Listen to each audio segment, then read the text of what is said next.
Alhamdulillah wassalatu wassalamu ala Rasulillah wa ala alihi wa sahbihi wa mawala. Ada pertanyaan, bagaimana hukum menghadiahkan pahala bacaan Al-Fatihah kepada orang yang sudah meninggal?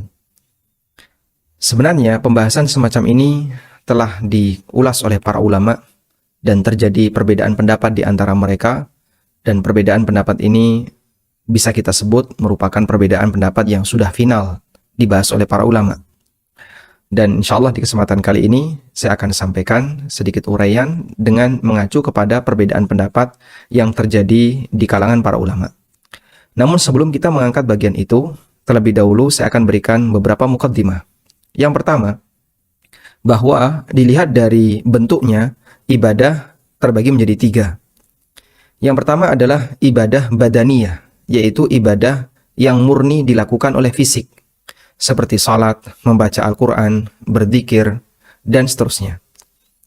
Yang kedua, ibadah maliyah, yaitu ibadah yang murni bentuknya adalah mengeluarkan harta, seperti membayar zakat, kemudian berkurban, bersedekah, berinfak, dan seterusnya. Termasuk diantaranya adalah wakaf. Yang ketiga adalah ibadah gabungan antara badaniyah dan maliyah, di mana ibadah ini dilakukan secara fisik dan untuk melakukannya orang butuh modal yang harus dia keluarkan. Contohnya adalah ibadah haji dan umrah. Baik, ini muqaddimah yang pertama. Selanjutnya kita lanjutkan dengan muqaddimah yang kedua.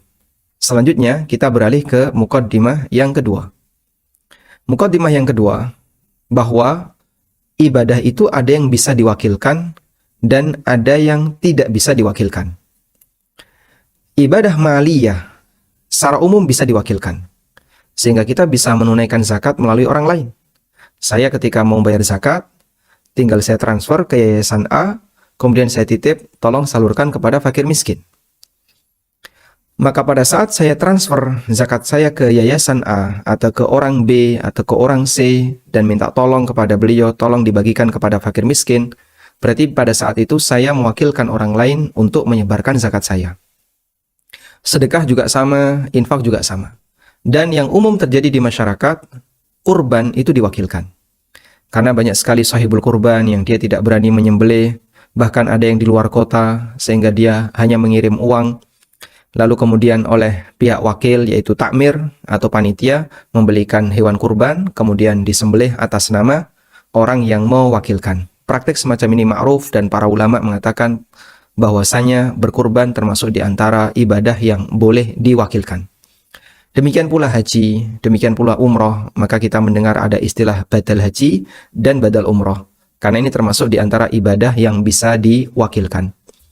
Sebaliknya ada ibadah yang tidak bisa diwakilkan, sehingga masing-masing orang harus melakukan sendiri-sendiri, dan tidak bisa dia nyuruh orang lain untuk mewakili dirinya. Secara umum ini berlaku pada ibadah badaniyah secara umum, meskipun ada sebagian ibadah badaniyah yang bisa diwakilkan. Contohnya apa, Pak? Sholat. Sholat nggak bisa diwakilkan. Sehingga kalau saya sudah selesai sholat isya misalnya, lalu ada teman saya yang belum sholat isya, kemudian dia pesan, tolong dong saya diwakilin untuk sholat isya. Kemudian saya laksanakan sholat isya yang kedua, mewakili teman saya. Atau mewakili orang yang sudah tidak mampu mengerjakan sholat secara sempurna karena sakit. Sah nggak seperti ini? Tidak sah. Kenapa? Karena sholat bukan ibadah yang bisa diwakilkan. Sholat bukan termasuk ibadah yang bisa diwakilkan. Demikian pula ibadah membaca Al-Quran, berzikir, itu tidak bisa diwakilkan. Maka kalau ada orang yang tidak bisa baca Quran, yang dilakukan bukan dia mewakilkan orang lain, tapi dia harus belajar bagaimana agar dia bisa membaca Al-Quran dengan benar, sehingga dia nanti bisa melakukan amalan berupa membaca Al-Quran, demikian pula amalan zikir dan seterusnya. Kemudian, muqaddimah yang ketiga. Para ulama menegaskan, bahkan sebagian mengatakan sepakat, bahwa untuk ibadah yang bisa diwakilkan, maka pahalanya bisa dihadiahkan kepada mayit. Ibadah yang bisa diwakilkan, pahalanya bisa dihadiahkan kepada mayit. Di sini saya akan sebutkan keterangan yang disampaikan oleh Imam Zakaria Al-Ansari. Beliau mengatakan, wa yanfa'uhu ay al-mayyit min warithin wa ghairihi sadaqatun wa du'aun bil ijma' wa ghairihi. Sedekah dan doa, baik yang dilakukan oleh ahli waris maupun yang bukan ahli waris, bisa bermanfaat kepada mayit bil ijma' dengan sepakat ulama. Ini sebagaimana kutipan yang disebutkan dalam kitab Fathul Wahhab. Kemudian keterangan yang lain disampaikan oleh Ibnu Qudamah rahimahullah. Beliau mengatakan dalam Asy-Syarhul Kabir, "Amma ad-du'a'u wal istighfaru was sadaqatu wa qada'ud daini wa ada'ul wajibati fala na'lamu fihi khilafan idza kanatil wajibatu mimma yadkhuluhu an-niyabah." Doa, istighfar, sedekah, melunasi utang, menunaikan kewajiban yang belum terlaksana bisa sampai kepada mayit, ya. Yang kami tahu tidak ada perbedaan pendapat di kalangan para ulama apabila kewajiban itu, ya, mimma yadkhuluhu an-niyabah, yang bisa diwakilkan, kewajiban yang bisa diwakilkan. Baik, ulama sepakat bahwa ibadah yang bisa diwakilkan, hadiahnya, pahalanya bisa dihadiahkan kepada mayit. Baik. Muqaddimah yang keempat. Bedakan antara mendoakan dengan menghadiahkan pahala ibadah. Ini dua hal yang berbeda. Mendoakan bentuknya adalah kita memohon kepada Allah agar fulan, si A, si B, si C yang sudah meninggal dunia diampuni oleh Allah, atau mendapatkan rahmat dari Allah, atau diluaskan kuburannya oleh Allah Ta'ala, dan aneka doa-doa kebaikan yang lainnya, aneka doa-doa kebaikan yang lainnya, atau agar fulan dimasukkan ke dalam surga. Seperti ini sepakat kaum muslimin bisa sampai kepada mayit. Dan bahkan itu Allah ajarkan dalam Al-Quran, sebagaimana yang Allah firmankan dalam Al-Quran, وَالَّذِينَ جَاءُوا مِنْ بَعْدِهِمْ يَقُولُونَ, dan mukmin yang datang generasi setelahnya, mereka berdoa, Rabbana ighfir lana wa li ikhwanina alladhina sabaquna bil iman. Ya Allah, ampunilah kami dan ampunilah ikhwanina, saudara-saudara kami, alladzina sabaquna bil iman, yang mereka telah mendahului kami dalam beriman. Sehingga dalam doa yang diajarkan oleh Allah ini menunjukkan bahwa kita disyariatkan, diperintahkan, dituntunkan untuk mendoakan kebaikan bagi kaum muslimin yang telah meninggal dunia yang mendahului kita. Dan itu termasuk di antara amalan yang diajarkan dalam Al-Quran. Baik, ini 4 muqaddimah berkaitan dengan masalah menghadiahkan pahala. Berikutnya kita akan membahas poin berkaitan dengan apa hukum menghadiahkan bacaan Al-Fatihah kepada mayit. Tadi kita telah sebutkan bahwa membaca Al-Quran termasuk di antara ibadah yang tidak bisa diwakilkan. Maka kalau si A tidak bisa baca Quran, dia tidak bisa mewakilkan saya, tolong dong bacakan Al-Quran untuk saya. Tidak bisa. Kalau saya ngajari dia bisa. Kalau saya membacakan Al-Quran dalam arti biar dia mendengar Al-Quran yang saya baca, bisa. Dan itu sebagaimana yang menjadi kebiasaan para ulama di masa silam, termasuk Rasulullah SAW. Beliau melakukan tadarus dengan Jibril alaihissalam, sehingga Jibril mengajarkan Al-Quran dan Nabi SAW menirukan. Demikian pula yang terjadi antara Nabi SAW dengan sahabat. Beliau pernah meminta Ibnu Mas'ud untuk membacakan Al-Quran, lalu beliau mendengarnya. Beliau juga pernah membacakan surat Lam yakunil ladzina kafaru, surat Al-Bayyinah, kepada Ubay bin Ka'ab. Yang itu dalil bahwa bentuknya adalah memperdengarkan Al-Quran kepada yang lain. Dan hal yang ma'ruf terjadi di tempat kita ketika ada acara, sebelum dimulai, ada salah satu di antara qari, ya, orang yang membaca Quran, mereka membacakan Al-Quran dan didengarkan oleh para jamaah dan masyarakat yang ada di acara tersebut. Baik. Dan yang kita maksud di sini adalah saya membaca Quran atau Anda membaca Quran lalu menghadiahkan pahalanya kepada mayit. Dan tadi kita sebutkan bahwa membaca Al-Quran termasuk di antara amal yang tidak bisa diwakilkan. Kalau kasusnya semacam ini, apakah memungkinkan? Ulama berbeda pendapat. Saya membaca Quran atau Anda membaca Quran, si A membaca Quran lalu dihadiahkan kepada, pahalanya dihadiahkan kepada orang yang sudah meninggal dunia. Kita akan sebutkan secara ringkas keterangan yang disampaikan oleh para ulama. Yang pertama, dalam mazhab Hanafi. Ulama Hanafiyah menegaskan bahwa mengirim pahala bacaan Al-Quran kepada mayit hukumnya diperbolehkan dan pahalanya sampai. Hukumnya boleh dan pahalanya sampai.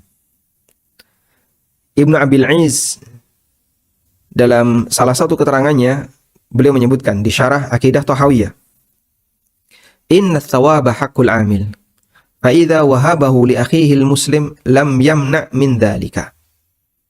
Kama lam yamna min hibati malihi lahu fi hayatihi wa ibra'ihi lahu minhu ba'da wafatihi. Sesungguhnya yang namanya pahala amal itu adalah hak amil, hak orang yang beramal. Lalu kemudian ketika dia hibahkan kepada saudaranya sama muslim, tidak dilarang. Sebagaimana ketika dia menghibahkan harta milik dia kepada orang lain ketika dia masih hidup.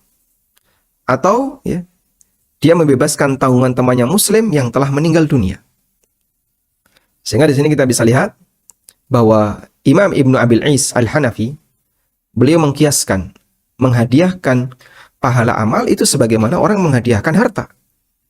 Sebagaimana orang menghadiahkan uang, sebagaimana orang menghadiahkan makanan, dan seterusnya. Ini keterangan dalam mazhab Hanafiyah. Saya anggap keterangan Ibnu Abil Is sudah mewakili pendapat mazhab Hanafiyah. Berikutnya kita beralih ke pendapat mazhab Malikiyah. Imam Malik menegaskan bahwa menghadiahkan pahala amal kepada mayit hukumnya dilarang dan pahalanya tidak sampai. Karena itu tidak bermanfaat bagi mayit. Sementara sebagian ulama Malikiyah membolehkan dan pahalanya bermanfaat bagi mayit. Sehingga ada dua pendapat dalam Malikiyah. Dalam Minahul Jalil, Al-Qarrafi membagi ibadah menjadi tiga. Yang pertama, ibadah yang pahala dan manfaatnya dibatasi oleh Allah. Hanya berlaku untuk pemiliknya.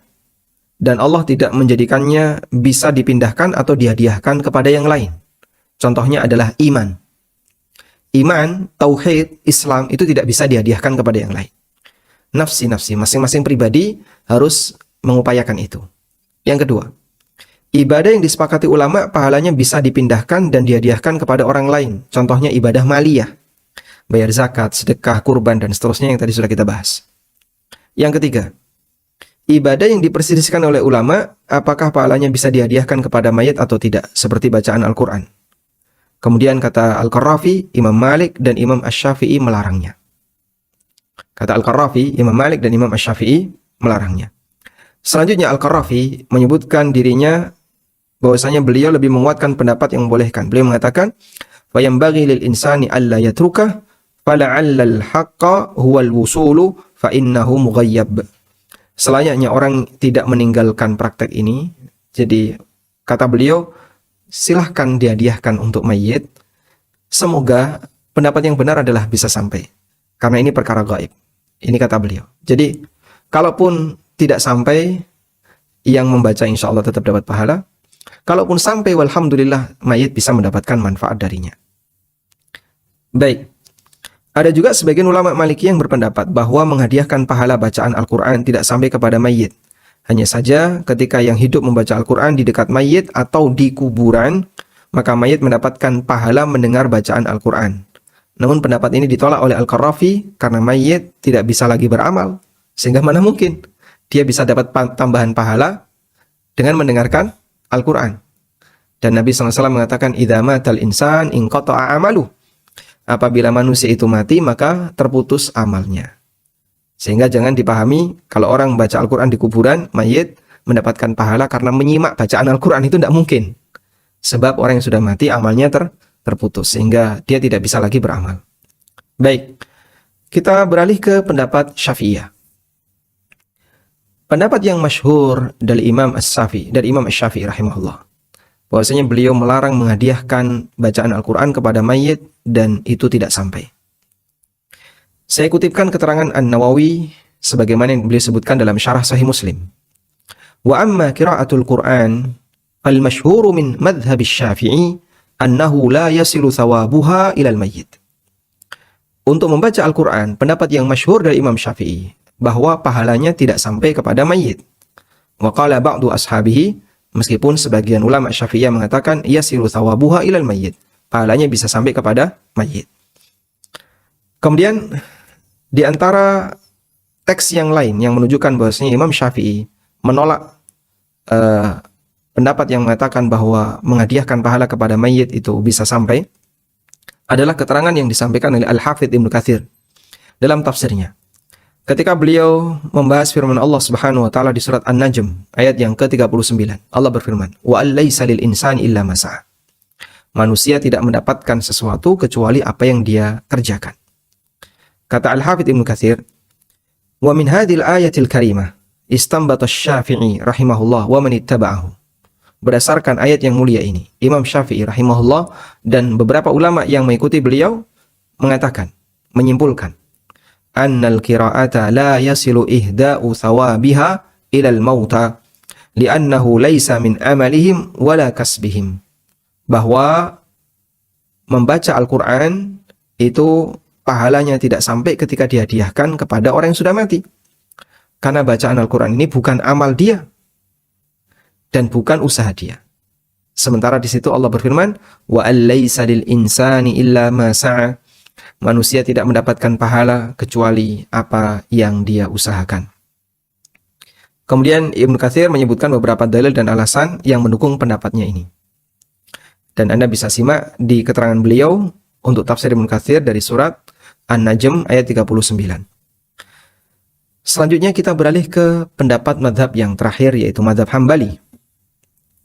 Dalam madhab Hambali ada dua pendapat. Sebagian ulama Hambali membolehkan dan sebagian melarang. Sebagaimana ini juga terjadi dalam madhab Malikiyah. Ada tiga pendapat ulama dalam madhab Hambali dalam kasus ini. Kita akan baca yang pertama. Boleh menghadiahkan pahala bacaan Al-Quran kepada mayit dan itu bisa sampai kepada mayit. Ini pendapat yang masyhur dari Imam Ahmad. Pendapat yang kedua.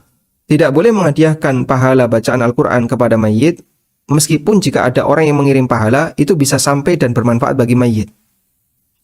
Jadi tidak boleh dilakukan, tapi kalaupun ada yang melakukannya, maka ada peluang pahala itu sampai kepada mayit.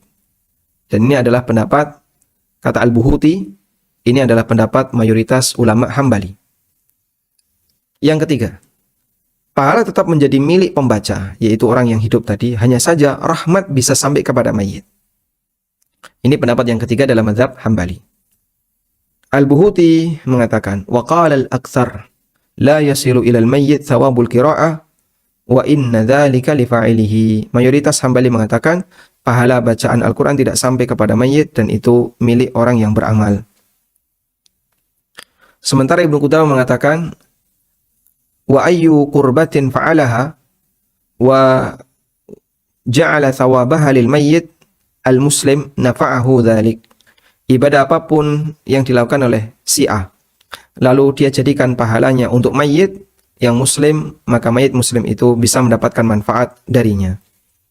Ibnu Qudamah juga mengatakan wa qala ba'duhum idza quri'a al-Qur'anu 'indal mayyit aw uhdiya ilaihi thawabuhu kana thawabu liqari'ihi wa yakunu al-mayyit ka'annahu hadiruha faturja lahu rahmah. Ada sebagian ulama Hambali mengatakan jika seseorang membaca Al-Quran di dekat mayit atau menghadiahkan pahala untuknya, maka pahala tetap menjadi milik yang membaca, sementara posisi mayit seperti orang yang hadir di tempat orang yang membaca itu, sehingga diharapkan dia mendapatkan rahmat. Wallahu ta'ala alam. Ini sekian pendapat yang terjadi di kalangan para ulama berkaitan dengan ikhtilaf yang terjadi di antara mereka untuk kasus bagaimana hukum menghadiahkan pahala bacaan Al-Quran kepada mayit. Demikian, semoga bermanfaat. Wassallallahu ala nabiyyina Muhammadin wa ala alihi wa sahbihi.